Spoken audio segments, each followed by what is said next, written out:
Britain was struggling to survive in the spring of 1941. Cities burnt at night, German bombers flew across the skies, and propellers still held the key to aviation's destiny.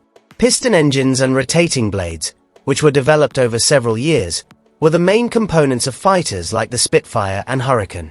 However, an aeroplane without a propeller rolled slowly down the runway at RAF Cranwell one calm evening. Its engine merely created a rising whistle and a stream of hot air instead of the customary roar of cylinders.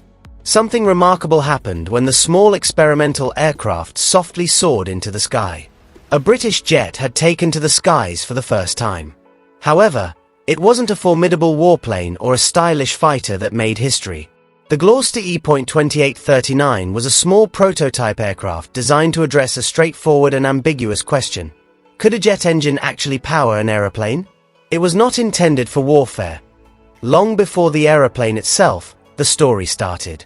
Frank Whittle, a junior lieutenant in the Royal Air Force, thought that gas turbines, not propellers, were the way of the future for aviation in the early 1930s.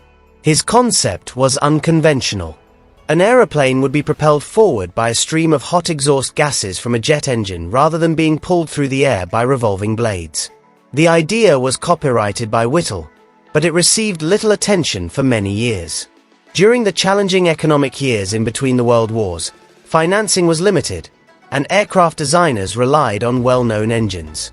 The British government didn't start to consider the idea seriously until the late 1930s, at which point Europe was on the verge of another big war. A specification for a small experimental aircraft capable of testing Whittle's revolutionary turbojet engine was released by the Air Ministry by 1940.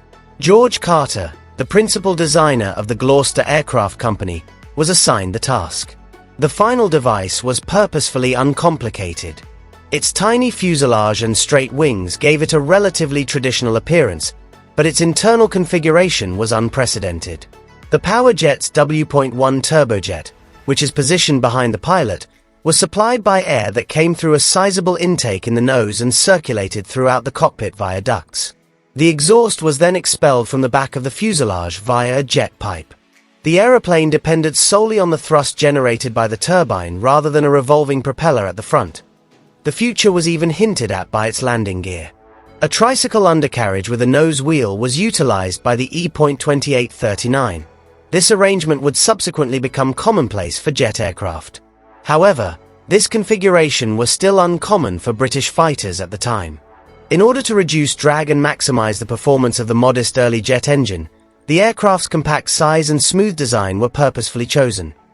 Jerry Sayer, the principal test pilot for Gloster, entered the cockpit at RAF Cranwell on May 15, 1941.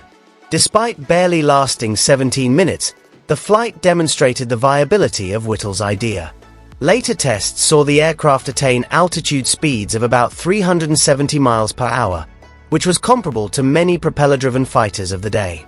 The ramifications were obvious to engineers on the ground. A new era of aviation has just begun. However, the E.28 was never intended to be used in combat. Early plans called for the addition of machine guns, but engineers quickly discovered that the experimental engine was insufficient to power armor or heavy armament. Rather, the aircraft was converted into a flying lab. In order to evaluate engine dependability, throttle response, and the peculiar aerodynamic behavior of jet propulsion, its two prototypes made dozens of flights. The aeroplane also made the hidden challenges of this new technology clear. The first turbojets were fragile devices. Engines needed to be handled carefully since they overheated and surged. There was limited comfort and little pressurization in the cockpit. While collecting the data that engineers required, test pilots frequently had to put up with frigid weather and inadequate equipment. Even simple issues, such as how engine heat would impact the fuselage, needed thorough investigation. The dangers were genuine. The second prototype's ailerons jammed during a high-altitude test flight in July 1943, resulting in a disastrous failure. The engine flamed out, causing the aircraft to flip and crash. After a lengthy fall through frigid air, the pilot was able to escape using his parachute, but the aircraft's loss served as a warning that experimental aviation frequently came at a high cost. The E.28 fulfilled its intended function in spite of these difficulties. Each flight yielded important insights about jet propulsion.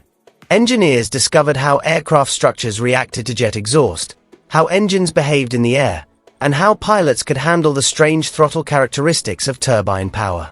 The Gloster Meteor, Britain's first operational jet fighter, was designed with this information in mind.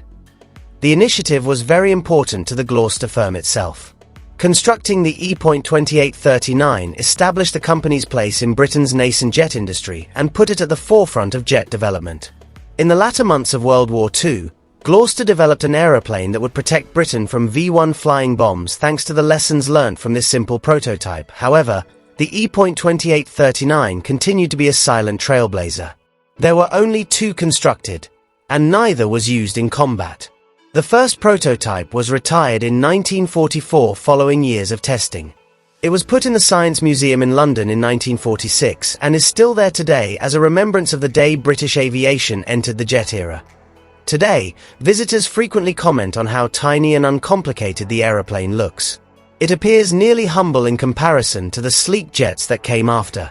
However, the evidence that turbine propulsion may revolutionize aviation was found inside that small aircraft. Neither fights nor dramatic records were won by the E.2839. Its accomplishment was more subdued but possibly more significant. It proved that propellers would not be the only means of flight in the future. In that regard, the tiny experimental jet that softly soared into the night sky in May 1941 did, in fact, permanently alter British aviation. Consider subscribing and joining us for future explorations of aviation history if you appreciate intelligent tales about vintage aircraft and the people who made them.